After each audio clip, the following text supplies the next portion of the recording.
जनसंवाद न्यूज, सत्य आणि विश्वासाची बातमी। उत्तराखंडमधील हल्द्वानी येथे काँग्रेसचे नेते मल्लिकार्जुन खरगे यांच्या सभेनंतर मंचाचे कथित शुद्धीकरण करण्यात आल्याच्या प्रकारावरून काँग्रेस पक्ष आक्रमक झाला आहे। या घटनेचा निषेध करण्यासाठी उल्हासनगर शहर काँग्रेसच्या वतीने आंदोलन करण्यात आले।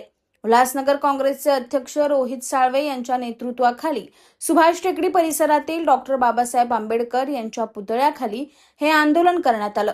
यावेळी काँग्रेस कार्यकर्त्यांनी संबंधित प्रकाराचा तीव्र निषेध करत घोषणाबाजी केली। आंदोलनादरम्यान काँग्रेस कार्यकर्त्यांनी मल्लिकार्जुन खरगे यांच्या छायाचित्राला दुग्धाभिषेक करून त्यांच्याबद्दल आदर व्यक्त केला। एका राष्ट्रीय नेत्याच्या सभेनंतर मंचाचे कथित शुद्धीकरण करणे हा सामाजिक सलोखा आणि लोकशाही मूल्यांचा अपमान असल्याची भावना यावेळी कार्यकर्त्यांनी व्यक्त केली। मल्लिकार्जुन खरगे हे देशातील ज्येष्ठ नेते असून त्यांच्या सभेनंतर अशा प्रकारे मंचाचे शुद्धीकरण करणे अत्यंत निषेधार्ह आहे। अशा प्रकारच्या घटनांमुळे समाजात तेढ निर्माण होऊ शकते अशी भूमिका उल्हासनगर काँग्रेसच्या पदाधिकाऱ्यांनी यावेळी मांडली। काँग्रेस पक्षाचे राष्ट्रीय अध्यक्ष तसेच राज्यसभाचे विरोधी पक्ष नेता व काँग्रेसचे ज्येष्ठ नेता ज्यांनी आमदार, राज्यमंत्री, कॅबिनेट मंत्री, केंद्रातील मंत्रीपद, 4-5 वेळा खासदारकी असे एवढे मोठे नेते आमचे मल्लिकार्जुन खरगे साहेब यांचा मागच्या आठवड्यात उत्तराखंड इथे कार्यक्रम झाला। त्या उत्तराखंडच्या कार्यक्रम झाल्यानंतर तिकडच्या काही जातीयवादी व मनुवादी संघटनेंनी तिकडे गोमूत्र शिंपडून शुद्धीकरणाचं पाप मी म्हणेल असं काम हे केलं, असं कृत्य केलं। त्या कृत्याचा निषेध करण्यासाठी आम्ही इथे जमलेलो आहोत। बघा, देशाचं उद्या आपण 89वा स्वातंत्र्य दिवस साजरा करणार आहोत।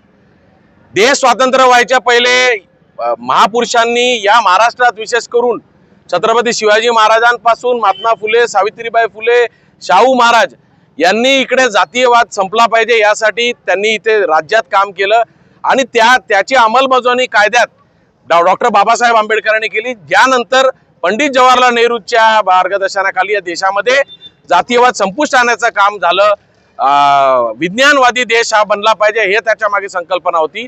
पण 2014 पासून जेव्हापासून हे भाजपचं सरकार या देशात आलेलं आहे, यांनी हिंदू मुस्लिम असेल, जातीयवाद असेल याला पुढे म्हणजे वाढवलं।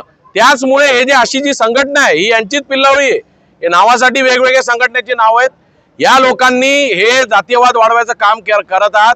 आता मल्लिकार्जुन खरगे कोणत्या जातीचे आहेत, कोणत्या समाजाचे आम्हाला सांगायची गरज नाही, पण अशा प्रकारे जर एका एवढ्या मोठ्या व्यक्तिमत्वाबद्दल जर तुम्ही गोमूत्र शिंपडून असं घाणेरडं काम करत असाल तर या देशातल्या सर्वसामान्य ओबीसी समाज, एससी समाज, एसटी यांनी समजून घ्यायला पाहिजे की आपली काय परिस्थिती आहे, यांच्या मनामध्ये किती घृणा आहे। ते पूर्ण जगाला समता, स्वातंत्र्य, बंधुत्वाचा संदेश देणारे डॉक्टर बाबासाहेब आंबेडकर त्यांची प्रेरणा घेऊन म्हणून या गोष्टीचा निषेध करण्यासाठी आम्ही त्यांच्या पुतळ्याच्या खाली इथे उल्हासनगर काँग्रेसच्या वतीनं या सर्वांचा निषेध करण्यासाठी इथे आम्ही सगळे जमलेलो आहोत। आणि यापुढे देखील या पद्धतीने जे काही देशाभरात काय होणार तर पूर्ण देशात संविधान वाचवण्यासाठी आमचे नेते राहुल गांधी उतरले आहेत। त्यांच्या पूर्ण पाठीशी प्रत्येक कार्यकर्ता उभे राहील। जनसंवाद न्यूज, सत्य आणि विश्वासाची बातमी। आजच सबस्क्राइब करून बेल आयकॉनला क्लिक करा आणि पहा ताज्या घडामोडींचा अचूक अंदाज आपल्या मोबाईलवर।